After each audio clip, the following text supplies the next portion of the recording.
ngiti ka muna sa camera. Dalawa, Sai. Ngiti ka muna, Sai, ganyan. Ha? Ngiti ka muna sa camera. Ay. Ayan. Okay, so hayaan mo ikwento ko sa iyo ang buhay ng isang food panda rider. Part-time job o full-time job? Nasa sa iyo, hawak mo oras mo. Kaya lang ang tanong, worth it pa ba mag-iisang food panda rider ngayong 2024? Kung interesado ka, tapusin mo ang video na ito. 10:15 AM hanggang 3:15 PM. Yan ang aking schedule, so 5 hours ako mag-work. Siya nga pala, ito na yung bagong paraan kung paano tayo mag-login. So start lang natin yung session. Then, meron mga instruction na lalabas diyan, susundan lang natin.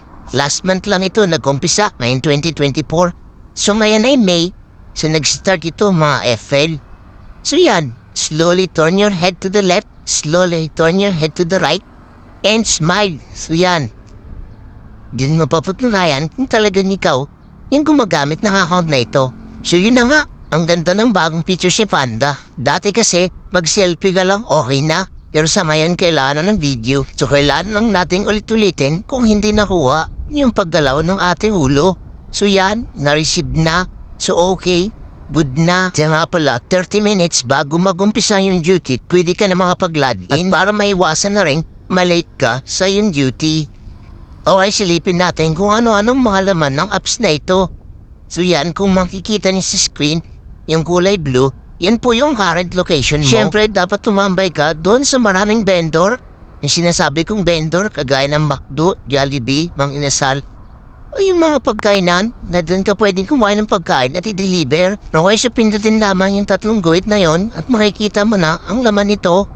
So merong wallet, merong session, and merong performance. So dun muna tayo sa may session. So dito, makikita mo kung ilang shift ang pagtatrabawan mo. So dito, kumuha ako ng 2 shift at total of 10 hours po lahat. So yun, tingnan natin kung magkano ang kikitain natin sa 10 oras. So maganda ito, mga kapanda. Okay, susunod naman natin itong wallet. So dito nga pala sa wallet, dito lahat pupunta yung mga nakolekta mong cash. Halimbawa, nagbayad si customer sa'yo ng cash. Pagpalagay natin, nagbayad si customer ng 300 dun sa pagkain na diniliver mo. So, 300 plus 75 po yan. Then po papasok lahat ng cash collection mo. Okay, so hindi na natin lahat yan isa-isahin. So, meron din dito. Ito yung performance. So, sa performance nga pala, meron po tayong batch na tinatawag. So, ito, dahil hindi ko naman masyado nagamit ang account na ito, so batch 4 ito. Well, nakadepende yan sa sipag mo at sa dami ng naibook mo. Then, meron naman po yung criteria.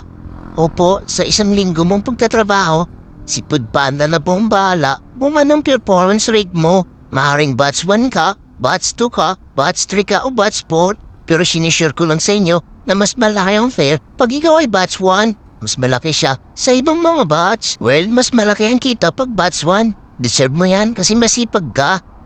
Okay, sa 1 week mong pagtatrabaho, ayan, yan lahat ng maging ratings mo. Kaya don't worry, si Panda nang bahala sa'yo. Yan po ang tinatawag natin na performance rating. Kaya okay yan, tama yan, maganda yan. Kaya nga sinasabi ko, nakadepende sa sipag mo. Okay, so ano naman tayo makikita natin dito sa ready? Ayan po, ayan makikita yung oras. Yan nga pala, kung halimbawa tapos na yung session mo, pwede ka pala mag-extend. Click mo lang po yan, yung available shift extension. Well, si Panda magdi-decide kung i-extend ka niya. At ito naman yung auto-accept. Ito nga pala yung madalas ginagamit ng mga batch 1. Kung wala silang pinapalampas na booking, matik, pag nagkaroon ng booking, accept yan agad kasi naka-auto-accept ka. So, hindi ka magkakancel ng booking. Pasok yan. So, madalas yan, nagiging batch 1. Yun naman extension ng shift.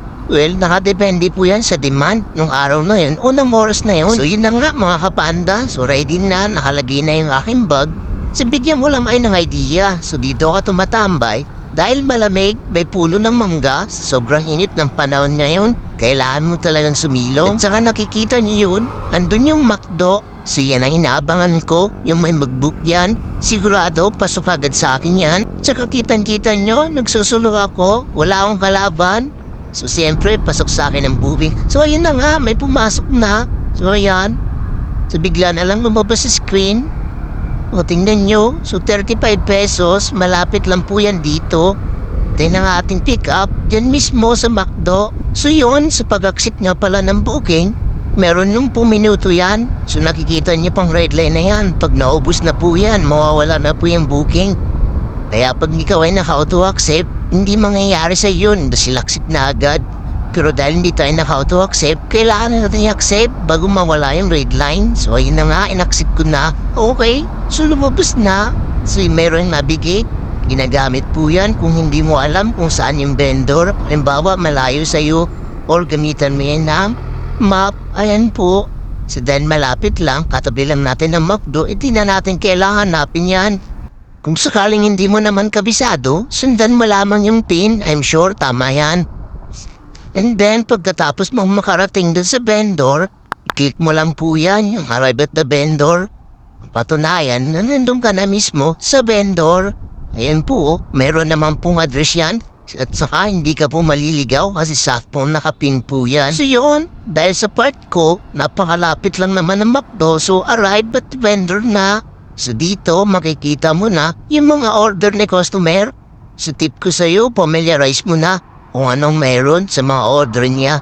Ito nga pala ginagamit yung add photo. So pag na-pick up mo na yung pagkain, huwag mong kalimutan na picturean ito. Sa bagay, makita mo naman yan mamaya sa apps mo. So dito, may nakalagay kung ilang minutes pwede mo nang pick upin yung pagkain.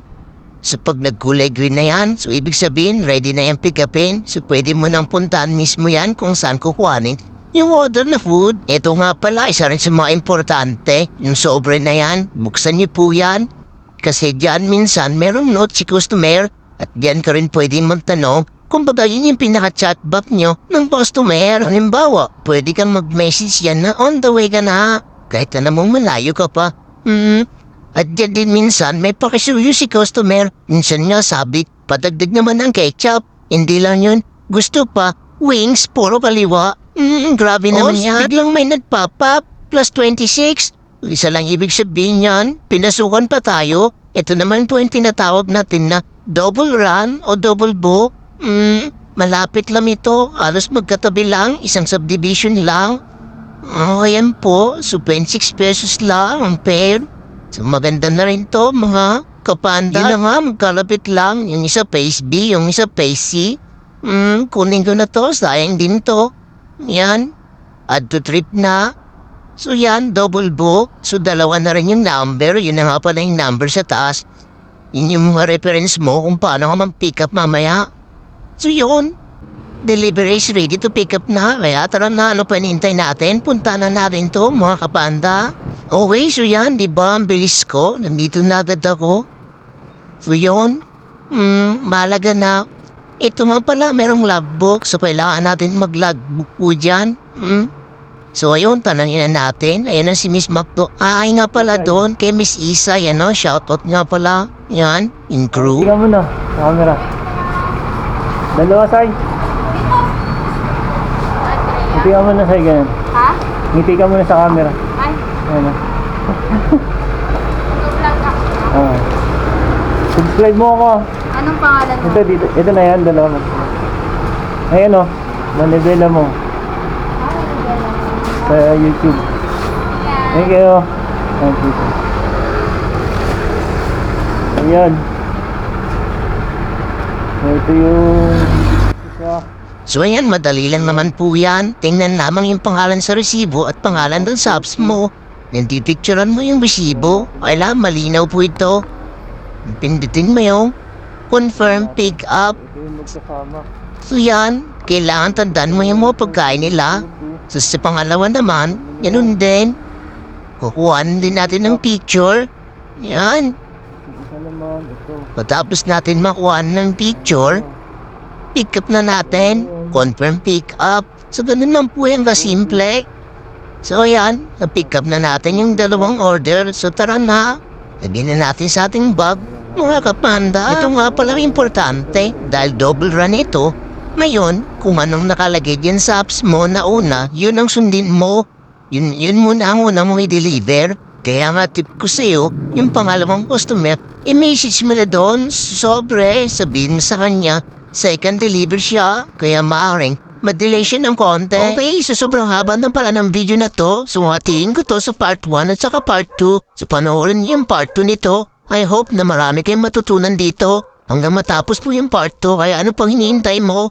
Tingnan mo sa aking mga video.